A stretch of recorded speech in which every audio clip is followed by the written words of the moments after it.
Good morning. We continue our course of lectures at the Department of Propedeutics of Internal Medicine, number 2 of the Bogomolets National Medical University. I am VictoriaKhomazjuk, Associate Professor, and our today's lecture is devoted to the chief signs and syndromes of pneumonia, lung cancer, dry pleurisy, and pleurisy with effusion. And we will speak about two syndromes, syndrome of consolidation of lung tissue and the syndrome of fluid accumulation in the pleural cavity. Let's begin. Wow, so we begin from pneumonia. Pneumonia is an inflammatory response of the bronchioles and alveolar spaces to an infective agent. It may be bacterial, fungal, or viral. Exudates lead to lung consolidation, resulting in dyspnea, tachypnea, and crackles. This is classification of pneumonia. Today we knew about 4 main types of pneumonia. Community-acquired pneumonia. This is most usually seen in pneumonia. It is widely spread. Then we can face hospital-acquired or nosocomial pneumonia, which appears in hospitalized patients. And also there are 2 more categories as aspiration pneumonia, which occurs when foreign matter is inhaled into patient's lungs, and pneumonia caused by opportunistic organisms, for example, like in AIDS. Let's speak more a bit about community-acquired pneumonia. It is defined as pneumonia beginning outside the hospital or diagnosed within 48 hours after admission, not more. And if the pneumonia occurs more than 48 hours after admission to the hospital, we consider it hospital-acquired pneumonia, and we will treat such infection with another types of antibiotics, because we know that another types of microorganisms are responsible for such pneumonia. Next, differentiation of pneumonia, it's more clinical. Well, so we have typical pneumonia. This infection is produced by pathogenic bacteria that reside in the nasopharynx and are aspirated into the lungs. The classical microorganism which causes pneumonia, typical pneumonia, is Streptococcus pneumoniae.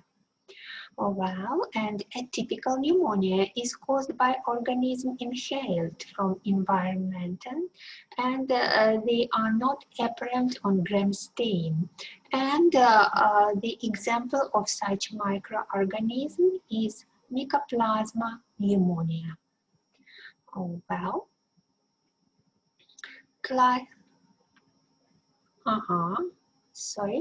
So classic symptoms and signs of pneumonia. Yes, first of all, classic history. It will be acute, abrupt onset of pulmonary symptoms such as dyspnea, pleuritic chest pain, purulent cough, fever, shaking chills, rusty sputum, and hemoptysis. Then on physical examination, we will see the signs of pulmonary consolidation. We will speak about this later. And we can see, of course, lobar infiltrate on the chest radiograph or X-ray. Oh, wow. So we have clinically 2 types of pneumonia with a bit different clinical picture. It may be lobar pneumonia, or the same name is pleural pneumonia. On pathological anatomy, we can differentiate 4 stages of such classic lobar pneumonia, but by clinical picture we have 3 stages: onset, height of the disease, and resolution. And we can also see in clinic lobular pneumonia, or the same term will be focal pneumonia or bronchopneumonia. Here is the picture of lobar pneumonia, and we see the area of consolidation in the upper lobe of the right lung, and we see that this area is without air because alveoli are filled with exudate. Oh, wow. So steps of examination of the patient with pneumonia. First of all, we perform general inspection. Then during inspection of the chest, we check the position of trachea and mediastinum. Then we check how the chest moves during breathing. Then we percuss the chest of our patient to check for lung percussion sound. Is it resonant or not?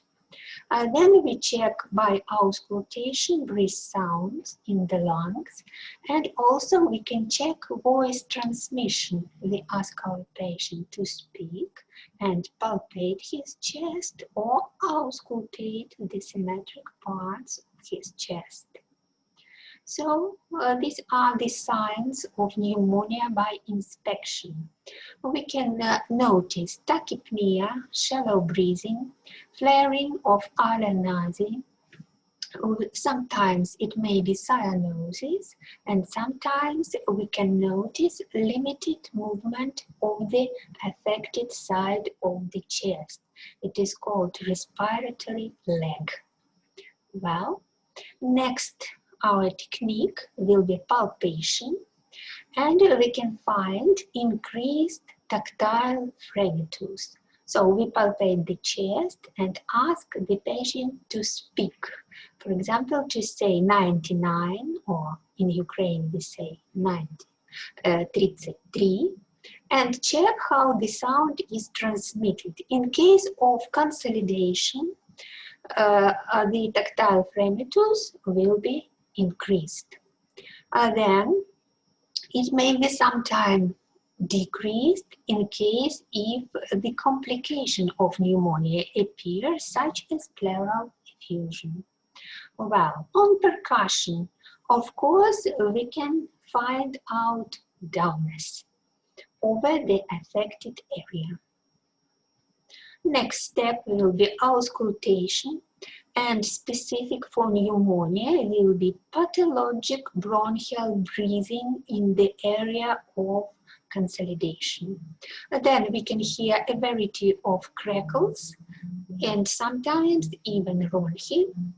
And when we check vocal resonance or voice transmission by auscultation, we can find egophony, bronchophony, or even whispered vector liquid.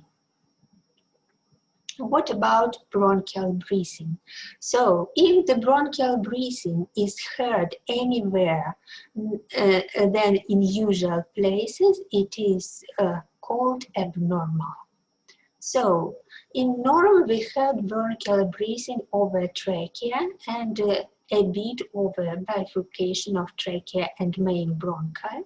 But if you hear bronchial breathing in some peripheral part of the chest, of the lungs, in this case, it will be considered abnormal, and this will be the sign of consolidation of the lung tissue.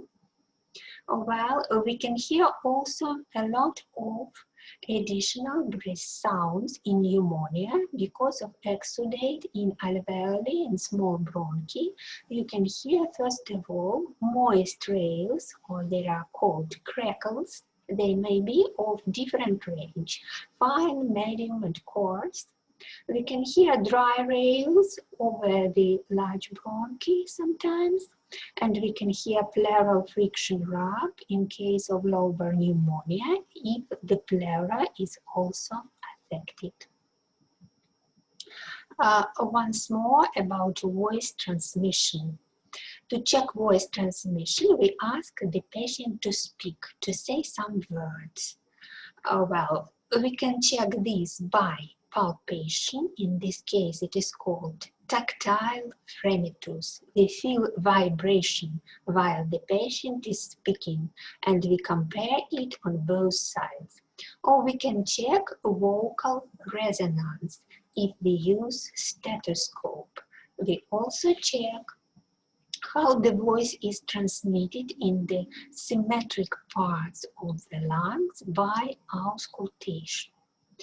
Oh, well, and of course, if it is asymmetric, so it means pathology. In case of pneumonia, both tactile fremitus and vocal resonance will be increased because the consolidation of the lung tissue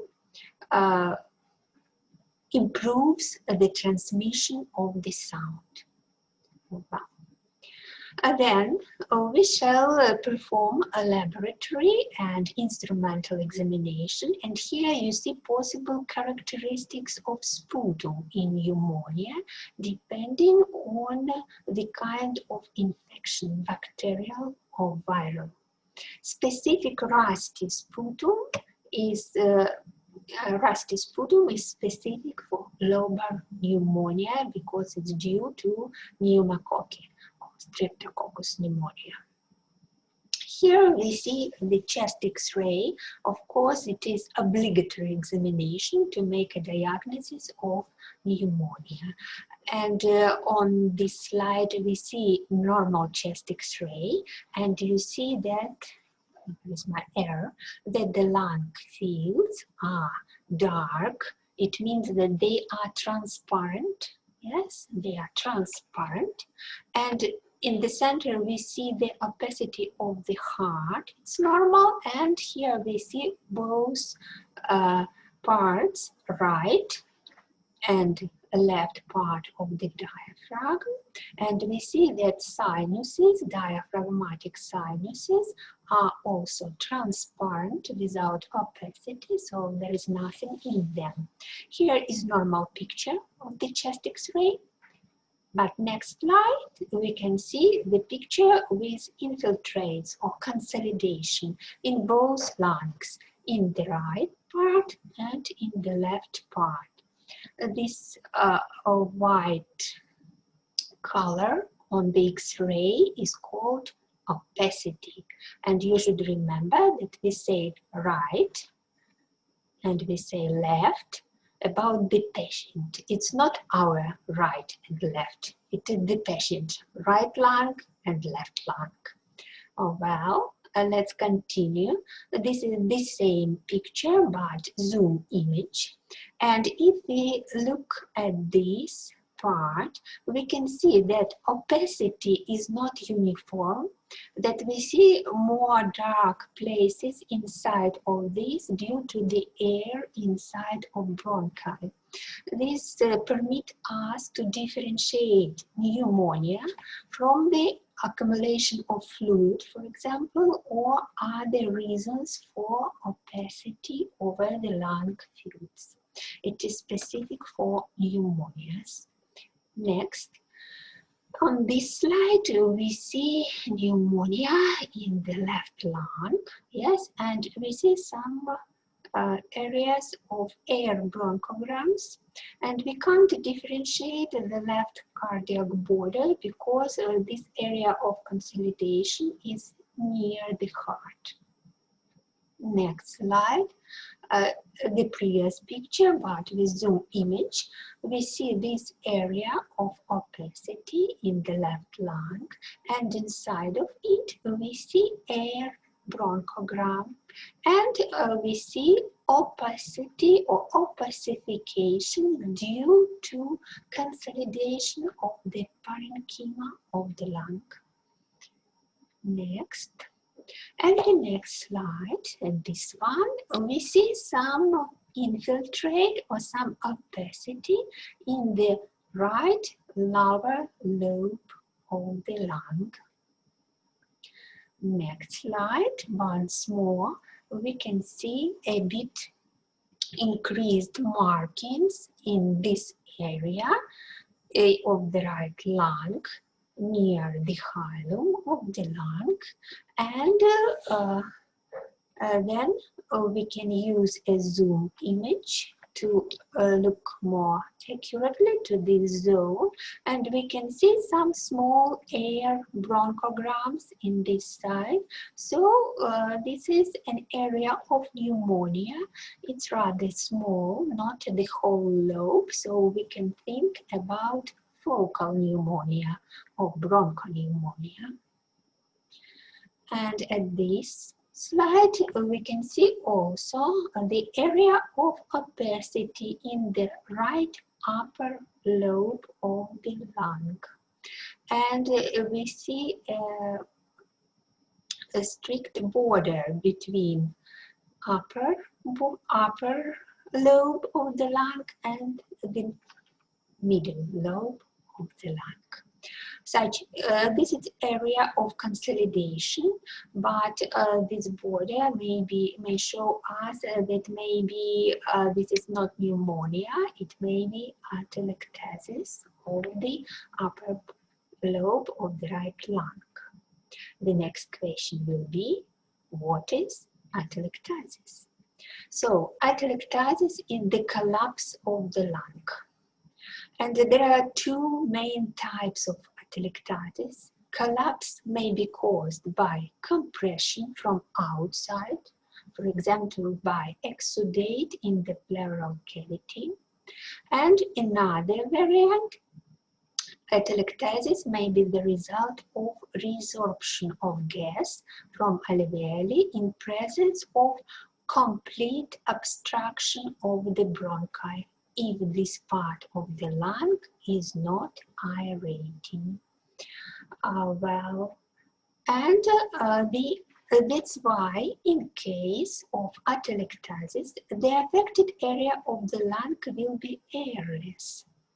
And the overall effect will be dampened or mute of the sounds in the involved area. Oh, well, so what we can find in atelectasis during inspection? First of all, it will be respiratory lag on the affected side. So we will know that this side is affected. Also, intercostal spaces may be narrowed. And then it will be tachypnea. By palpation, we can find diminished tactile fremitus in case of obstructive atelectasis, so if it is due to obstruction of bronchi. In this case, the apical impulse will be deviated or shifted in ipsilaterally. It means in the side of affection. Then trachea also will be shifted to the affected side. So we need to choose tracheal position. This will help us to see are the organs of mediastinum shifted to one side or to another. You can see that they may be pulled, yes, in case of loss of lung volume, or they may be pushed in case if we have space occupying lesions. Here we see shift of the trachea to the right. Well, shift of the trachea to the right. Then we proceed with percussion. Atelectasis is consolidation of the lung tissue. That's why the percussion sound will be dull. On auscultation, the results may be different. In case of compression atelectasis, we will hear bronchial breathing, agaphony, and even whispered pectoral qui. In case of obstruction of bronchi, diminished or absent breath sounds because the sounds can't come into this part of the lung through the air column in the bronchi. So wheezes, rhonchi, and crackles may be, and they will depend, their presence will depend on extent of the atelectasis or lung collapse. And here we look at the X-ray of the atelectasis. We see the atelectasis of the left lung. We see that this part of the lung, this lung, is diminished in size. And we see even that the diaphragm is pulled up because the lung diminished and pulls the diaphragm with it. Well, and we can even not see the left cardiac, we don't see the left cardiac border.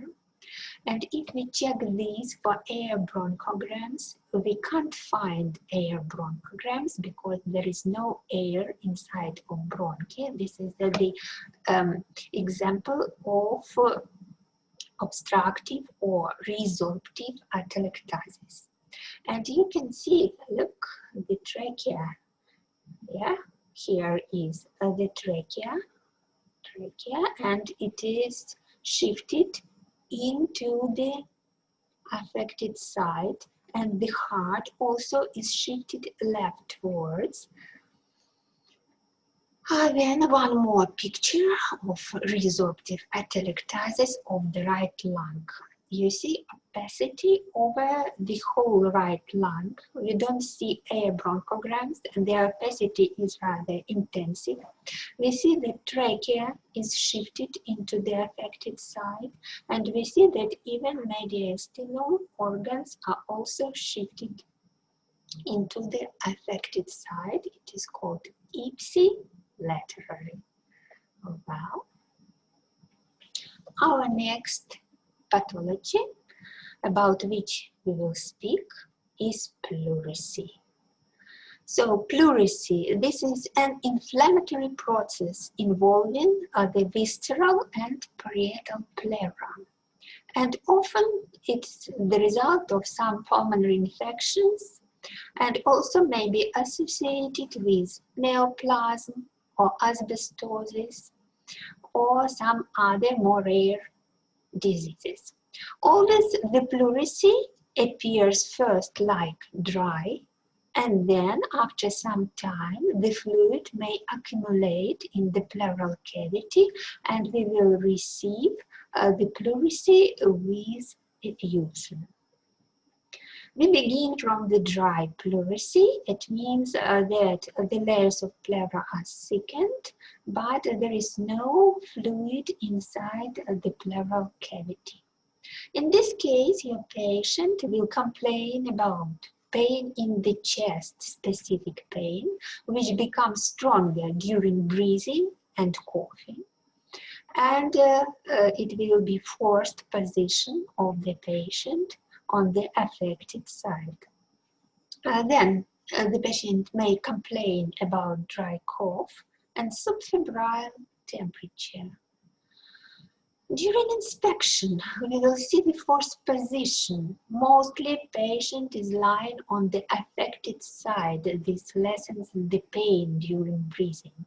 Then respiration will be superficial, and we can see unilateral thoracic lagging during respiration on the affected side.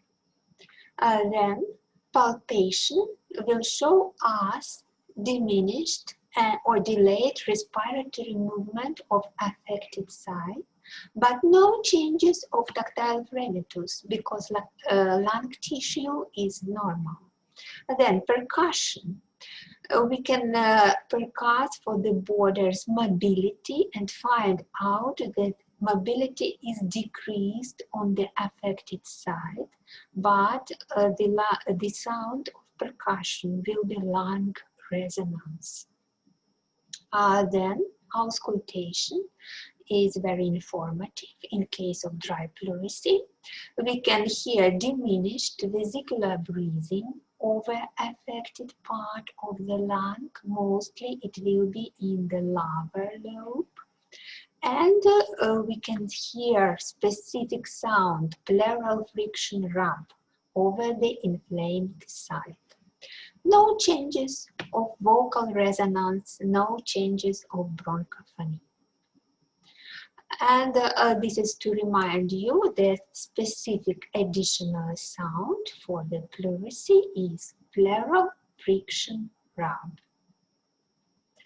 We continue with instrumental and laboratory examinations, and X-ray will show only limited excursion of the diaphragm on one side if you look at it in real time. Well, and blood analysis sometimes may show moderate leukocytosis. Well, we proceed with pleural effusion. It means accumulation of a lot of fluid in the pleural space, and the sources of this may be different. It may be infection, neoplasm, and trauma.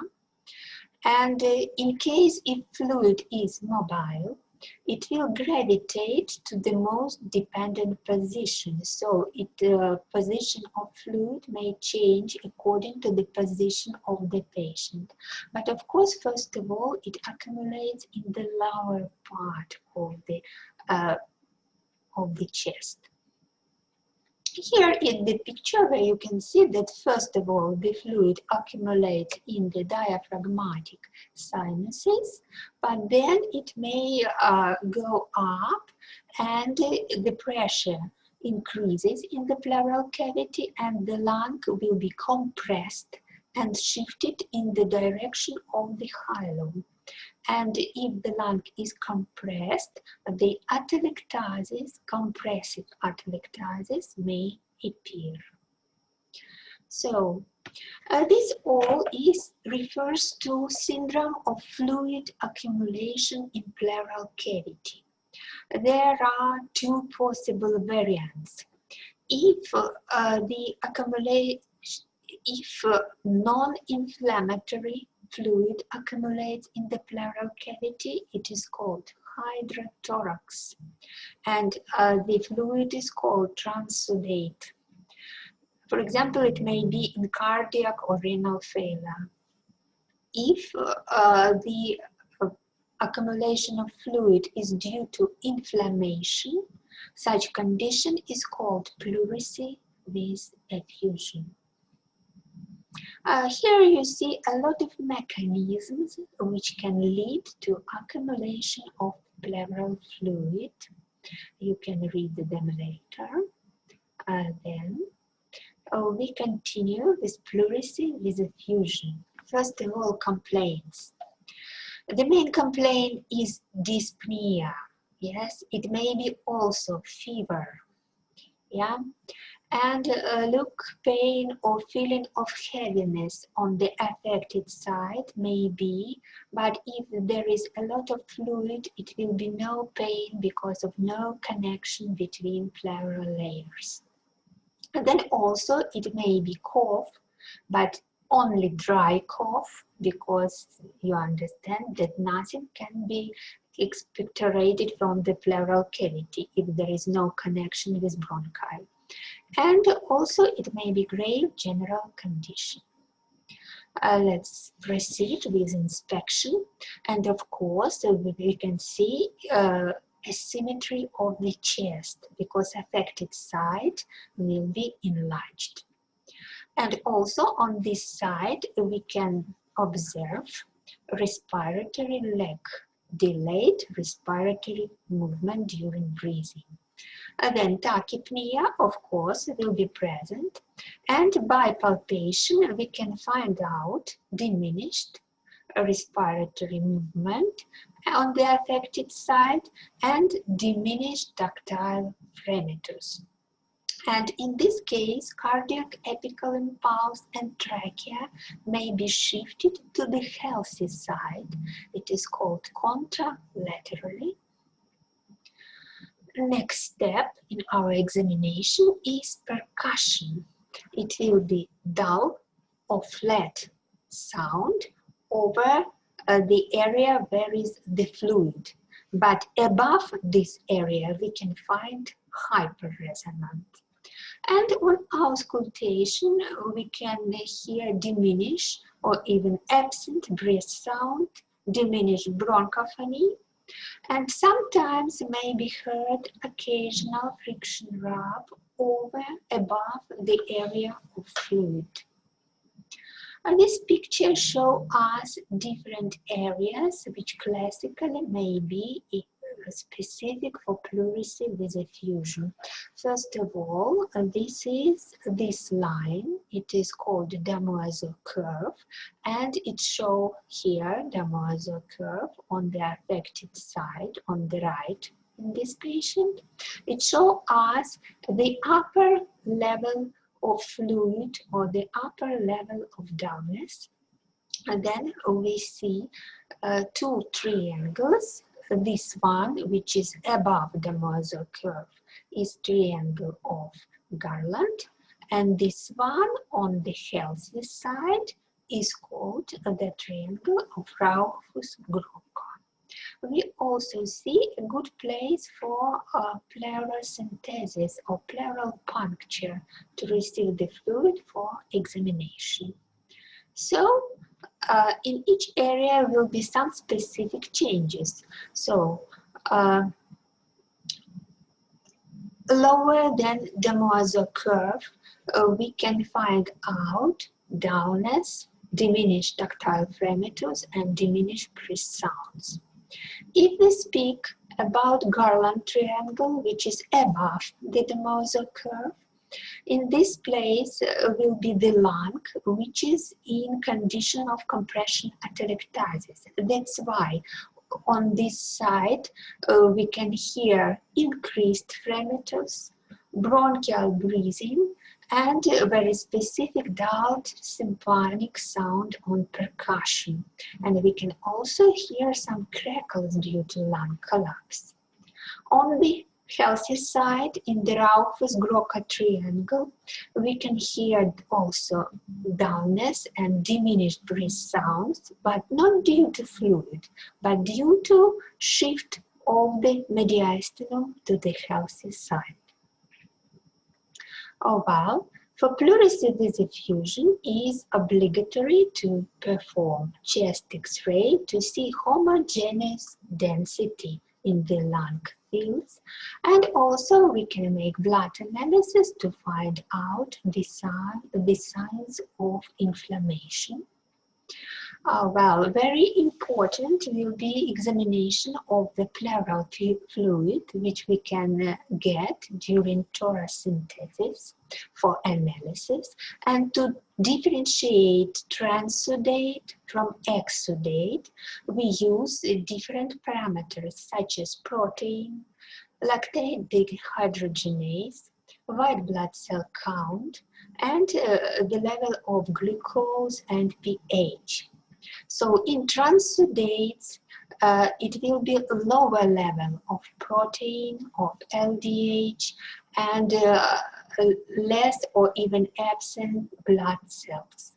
So this will be, here we can see some figures that you can use to differentiate exsudate from transsudate, depending on the level of protein, depending on the level of LDH and cholesterol.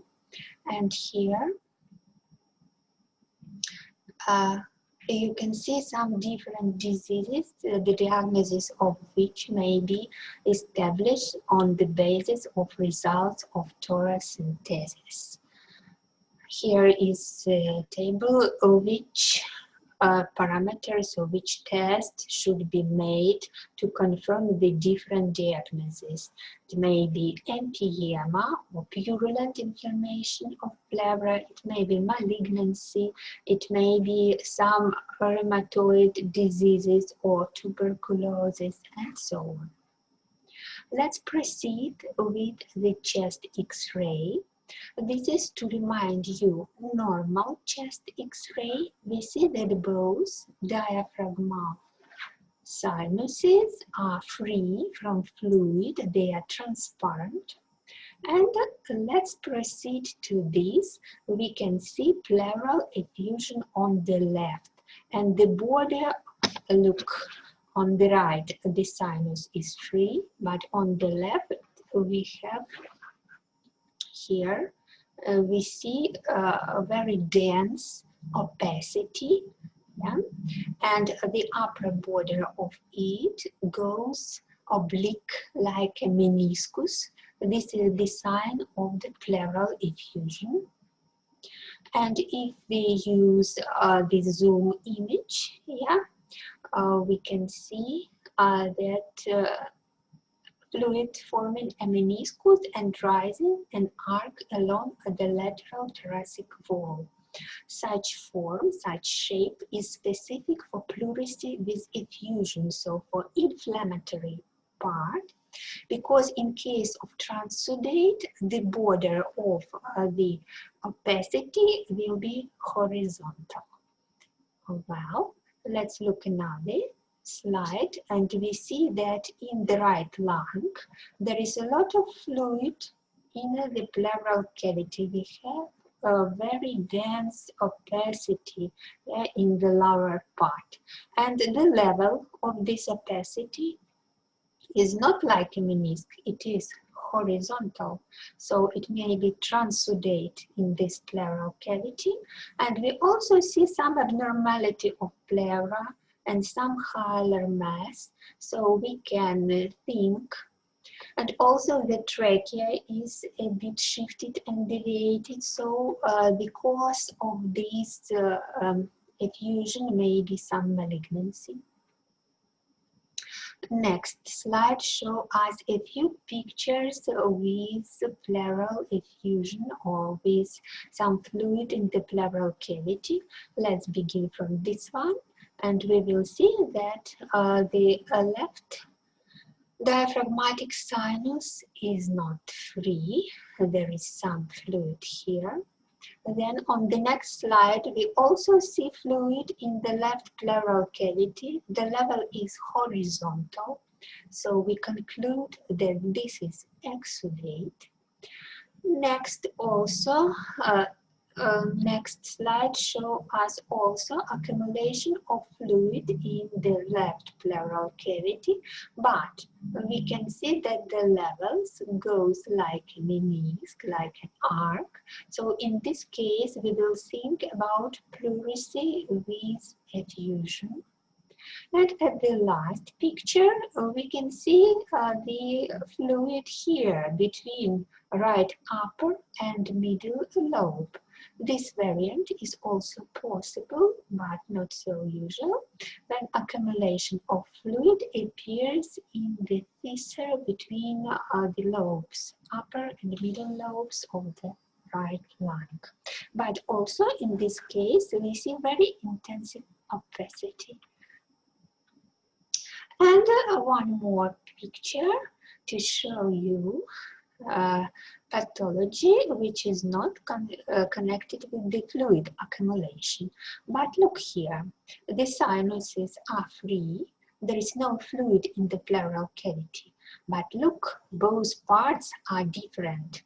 And if the right lung is normal, in the left part we don't see lung markings. No, like this, yeah? We only see the ribs very well, and we see the transparent black color due to air, yes, but not signs, not lung markings, not vessel markings of lung tissue. What happens with the left lung? It collapses, and it is here compressed by the air in the left pleural cavity. It is called pneumothorax, the air in the pleural cavity. Due to this pneumothorax, the lung is compressed, left lung shifted to the hilum of the lung, and the whole organs of mediastinum and first of all the heart and also the trachea are shifted into the healthy side.